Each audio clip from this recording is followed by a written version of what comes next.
So yan guys ha, ito ha. Siguro curious kayo rito kung ano to. Ito yung shoulder blade, nilagyan ng laman.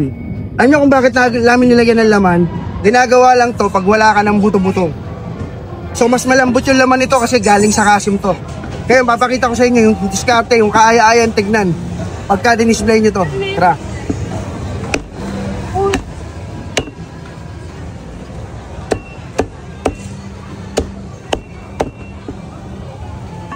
Ganyan yung soft bone. Yan. Kaya-ayang tignan yan guys. Ganyan.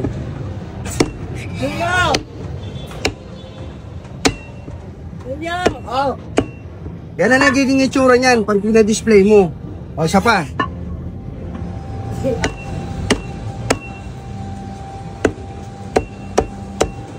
O guys, ganyan yung itsura. Soft bone yan. Yan yung pinakamalambot sa kasim.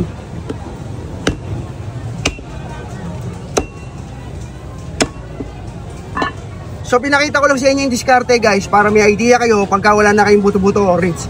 So kung hanggang sa makarating tong video na to, mag-comment ka at kung di ka pa nakapollow sa page ko, mag-follow ka na. So ano pa hinihintay mo? Tara! G!